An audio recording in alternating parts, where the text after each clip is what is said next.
Son las 6 de la tarde con 24 minutos, así lo marca el reloj de Contraportada. El maestro Alfonso Zárate en Contraportada. Análisis de Contraportada con el maestro Alfonso Zárate. Maestro Zárate, hemos visto últimamente muchas disputas, particularmente en el estado de Morelos, entre el gobernador y el alcalde de la capital, Cuernavaca, el exfutbolista Cuauhtémoc Blanco, por el tema del mando único. Hay muchos gobernadores, la inmensa mayoría se reunieron con el presidente, le han pedido, le han suscrito, digamos, la idea del mando único, es decir, que la policía estatal y municipal tenga a una sola persona que los comanda. Dicen que esto serviría para blindarlos frente a los ataques de corrupción, del crimen organizado y demás delincuentes. ¿Qué le parece a usted esto del mando único, maestro Zárate?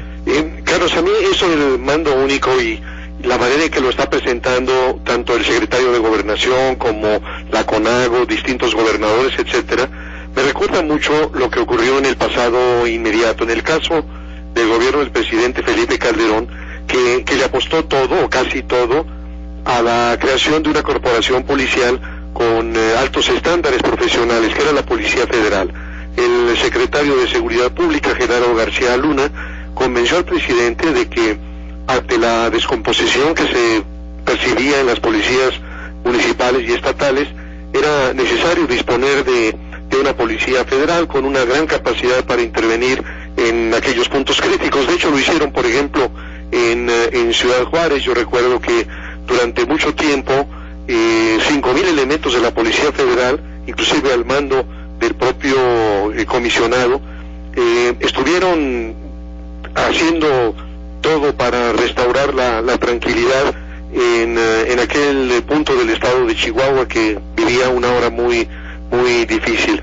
Y es evidente que un ejercicio de esta naturaleza no era replicable, porque mandar otros 5,000 a Tijuana o mandar otros 5,000 a Reynosa, pues simplemente no había forma. Pero al final de cuentas, la gran apuesta del presidente Calderón fue la Policía Federal. Y también ya sabemos que, entre otras cosas, los exámenes de confianza, que eran uno de los argumentos del por qué esta era una corporación absolutamente profesional, porque estaban reclutados de otra manera, porque pasaban estos exámenes que incluían no solamente el polígrafo, sino también exámenes toxicológicos y de patrimonio, y tenemos muchas evidencias de que sirvieron de muy poco.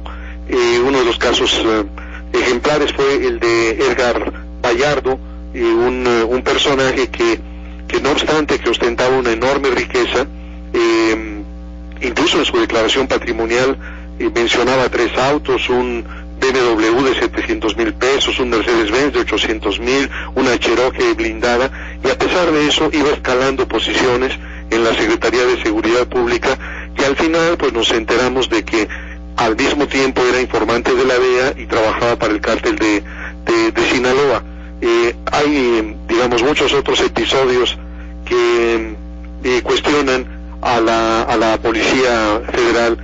Pienso, por ejemplo, en aquel ataque a una camioneta blindada de las embajadas de los Estados Unidos, que en el rumbo de Tres Marías se perpetró por parte de policías federales, y bueno, seguimos sin saber qué ocurrió, por qué el ataque, cuál es la responsabilidad de los que dispararon en contra de este vehículo, o por ejemplo el asesinato por parte de policías federales a otros policías federales que iban a prenderlos en la zona de comida rápida del Aeropuerto Internacional de la Ciudad de México.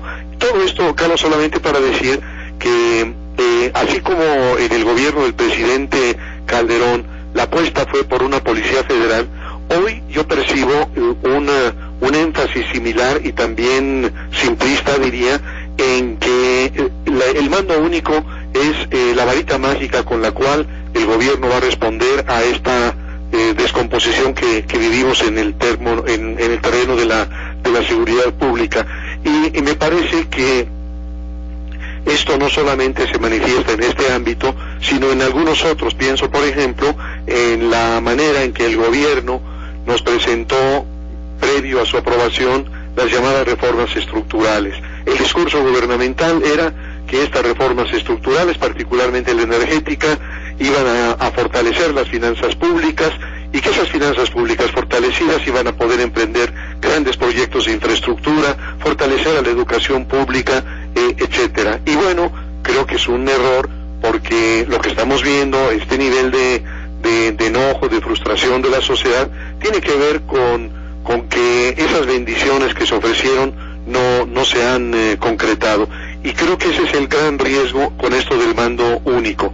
Se nos está haciendo creer que el solo hecho de que haya 32 corporaciones policiales va a significar un cambio formidable, fundamental en materia de seguridad, y me parece que siguen omitiendo la enorme complejidad del tema de la inseguridad. Es decir, estoy pensando en que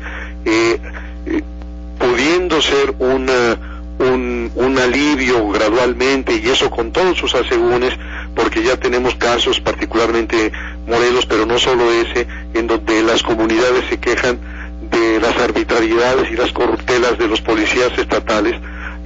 Independientemente de eso, no habrá, creo yo, manera de ir atendiendo este tema y ir reduciendo los altísimos niveles de inseguridad si no se piensa al propio tiempo en la profesionalización y en la depuración de los ministerios públicos en las entidades federativas. Es decir, que de nada serviría, aun en el caso de que tuviéramos en efecto unas policías estatales únicas, que fueran profesionales, que estuvieran sujetas a protocolos muy estrictos, de nada serviría si no tocamos la institución de la Procuración de Justicia, en donde sabemos que hay enorme corrupción, y si no tocamos el sistema judicial, en donde también hay jueces y magistrados que dejan en libertad a criminales, y si no tocamos el sistema carcelario, que permite que muchas de las bandas operen dentro del sistema carcelario. Entonces creo, Carlos,